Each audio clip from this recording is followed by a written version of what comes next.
Sveiki atvykę į Intergender Action Erasmus Plus projektą, finansuojamą Europos komisijos.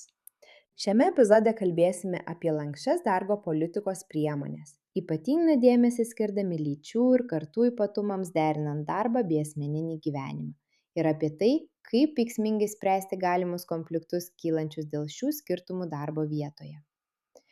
Darbui ir asmeniniam gyvenimui skirtos pusiausvyros sąvoka šiandien tapo madinga, tačiau jos prasmė ir su ja susiję iššūkiai labai skiriasi priklausomai nuo lyties ir kartos.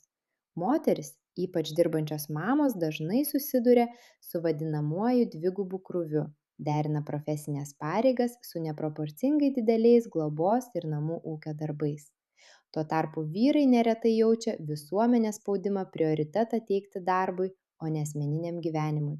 Todėl net ir turėdami galimybę naudotis lanksčiomis darbo sąlygomis, vengia jomis pasinaudoti. Kartų skirtumai dar labiau formuoja požiūrį į darbo ir asmeninio gyvenimo derinimą.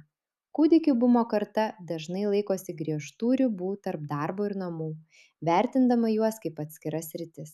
Priešingai, tūkstantmečio karta ir Z karta labiau siekia integruoto požiūrio, darbo ir asmeninio gyvenimo derinimo, pasitelkiant lanksčius grafikus, nuotolinį darbą ir asinchroninį bendravimą.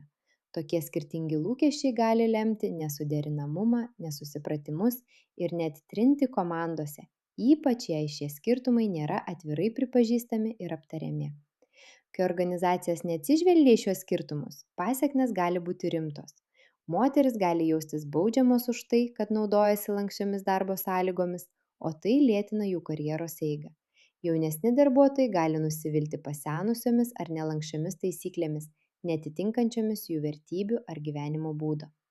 Vyresni darbuotojai gali sunkiai prisitaikyti prie naujų technologijų arba susidurti su problemomis dėl išnykusių aiškių ribų tarp darbo ir asmeninio gyvenimo.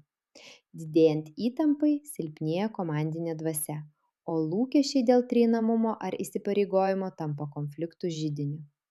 Tačiau, kai organizacijos pripažįsta ir prisitaiko prie lyčių ir kartų skirtumų, rezultatai gali būti transformuojantis. Įmonės siūlančios lanksčias galimybės pritaikytas skirtingiems gyvenimo etapams ir vaidmenims geriau palaiko įvairią darbo jėgą. Skatinant atviras diskusijas apie darbo ir asmeninio gyvenimo derinimą, mažėja stigmatizavimas ir stiprėja tarpusavio supratimas. Vadovų mokymai, kaip atpažinti ir atsižvelgti skirtingus lūkesčius, suteikia jiems galimybę veiksmingai reaguoti į komandos poreikius. Svarbiausia – skatinti kultūrą, kur darbo ir asmeninio gyvenimo pusiausvyra laikoma universalia teise, o ne privilegija. Tai sukuria tvirtą pagrindą lygybei ir įtraukčiai būtimai. Jei šie aspektai ignoruojami, rizikos daugėja. Lyčių nelygybė gilėja, kai moteris be pakankamos paramos prisiema neproporcingą darbo ir globos derinimo naštą. Jaunesni darbuotojai gali pasijusti nuvertinti ar neįtraukti, o tai didina darbuotojų kaitą. Vyresni darbuotojai gali jaustis izoliuoti arba verčiami prisitaikyti be reikiamų išteklių, o tai mažina jų motyvaciją ir norą likti organizacijoje. Ilgainiui įmonė rizikuoja prarasti vertingus talentus ir pakenkti savo kaip įtraukios darbdavės reputacijai. Norint judėti į priekį, reikia tikslingų veiksmų. Reguliarūs vertinimai padeda atskleisti įvairius darbuotojų iššūkius, su kuriais jie susiduria, stengdamiesi išlaikyti pusiausvyrą tarp darbo ir asmeninio gyvenimo. Lanksčios darbo politikos turi peržengti vieno modelio visiems ribas. Siūlytų tokias galimybes kaip globos atostogos, laipsniška pensija ar kintantis darbo grafikas. Vadovybė turi normalizuoti lanksčių darbo formų naudojimą, rodydama asmeninį pavyzdį. Kartų bendradarbiavimo tinklai gali padėti darbuotojams dalytis patirtimi ir ugdyti empatiją. Psichikos sveikatos išteklių ir mokymų siūlymas dar labiau sustiprina holistinį įsipareigojimą darbuotojų geroviai. Vėliausiai lyčių ir kartų požiūrių į darbo ir asmeninio gyvenimo pusiausvyros supratimas bei įtraukimas nėra vien tik teisingumo klausimas, tai ir strateginis pranašumas. Kurdamos įtraukias lanksčias darbo taisyklės atspindinčias realų darbuotojų gyvenimą, organizacijos gali sukurti aplinką, kurioje visi, nepriklausomai nuo amžiaus, lyties ar pareigų, galėtų klestėti tiek asmeniškai, tiek profesiškai. Šiandien tiek. Ačiū, kad klausėtės mūsų Intergender Action tinklalaidės. Primename, jei norite toliau mokytis apie skirtingų kartų ir lyčių įvairovę bei įtraukti, apsilankykite mūsų oficialioje svetainėje intergenderaction.eu. ir sekite mus socialiniuose tinkluose.